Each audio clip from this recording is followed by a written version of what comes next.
আপনি আমাকে ডিপ্লোম্যাটিক প্রশ্ন করেছেন ১,০০০ কোটি টাকা বাজেট পেয়েছে, সেটা পেয়ে আসলে কোনো কাজে হয় নাই। এখন সাকিব ভাইকে দিয়ে তো আসলে সে তো সুপারস্টার, সে তো আসলে তার ফিল্ম চলবেই। গেট টুগেদার মতো আসলে এখানে অ্যাটেন্ড করার তো সবসময় কাজের পারপাসে হয়ে থাকা হয় না। তো আজকে এখানে এসে সবচেয়ে বেটার হচ্ছে, আমার সবচেয়ে ভালো লাগছে কাজের ফাঁকে যেহেতু আমি এখানে আসছি, আই ফিল গুড। এটাই আসলে হওয়া উচিত। আমার কাছে মনে হচ্ছে যে যারা বড় পর্দায় কাজ করেন কিংবা আমরা ছোট পর্দায় যারা কাজ করি, সেটা আসলে ম্যাটার করে না। ম্যাটার করে হচ্ছে আমরা অভিনয়টা করছি, সেটা আমরা যে কোনো প্ল্যাটফর্মে কাজ করি না কেন। আজকে ওনারা যেটা করেছেন এটা আসলে এটা আসলে বিগেস্ট থিং, যে এরকমটা আগে কখনো হয়নি।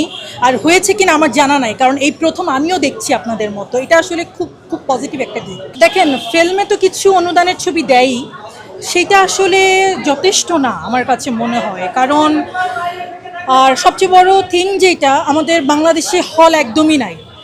যদি সরকার থেকে আসলে কোনো ফান্ডিংয়ের জরুরি হয়, সেটা আপনি কোথায় কাজে লাগাবেন? সেটার জন্য আসলে দরকার হল।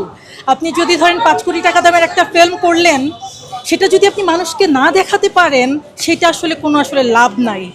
সরকারের জায়গা থেকে আমার কাছে মনে হয় হলের জায়গাটা আসলে আগে পরিপক্ক করতে হবে। তা না হলে আসলে বাজেট দিয়েও লাভ হবে না। তা নাহলে বাজেট দিয়ে আপনি কোথায় দেখাবেন? আপনি আমাকে ডিপ্লোম্যাটিক প্রশ্ন করেছেন, এটার সাথে আসলে রাজনীতিও জড়িত। সো আমি আসলে শিল্পী মানুষ, আমি একদম ওই গভীরে যেতে চাই না। আমি একদম খোলাভাবে বলতে চাই যে আমরা চোখে যা দেখি সেটাই আসলে সত্য। হ্যাঁ, গোপনে যদি কোনো কিছু করে থাকি, সেটা যদি সত্যও হয়, তারপরে সেটার কোনো ভ্যালু নাই, কারণ সেটা আমরা চোখে দেখি না। তো আমার কাছে মনে হয় যে কত টাকা বাজেট বললেন? ১,০০০ কোটি টাকা বাজেট পেয়েছে, সেটা পেয়ে আসলে কোনো কাজে হয় নাই। তো আসলে কাজটা করাটা খুব জরুরি, এইটা আমার কাছে মনে হয়। দুই পক্ষই দুই জায়গা থেকেই ঠিক আছে। একজন হল মালিক তার জায়গায় ঠিক আছে, একজন ডিরেক্টর যারা কন্টেন্ট তৈরি করে, ফিল্ম তৈরি করে, আর্টিস্ট, তারাও তাদের জায়গায় ঠিক আছে। আমি বলতে চাবো যে ভালো ফিল্ম ধরেন করার জন্য আমার যদি হল যদি না হয়, আপনি ভালো ফিল্মটা দেখাবেন কোথায়?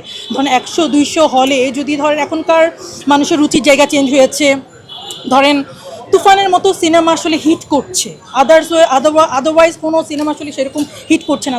তার সবচেয়ে বড় কারণ হচ্ছে বাজেট এবং হলটা। এখন সাকিব ভাইকে দিয়ে তো আসলে সে তো সুপারস্টার, সে তো আসলে তার ফিল্ম চলবেই, সেটা বাজেট ছোট হোক কিংবা বেশি হোক।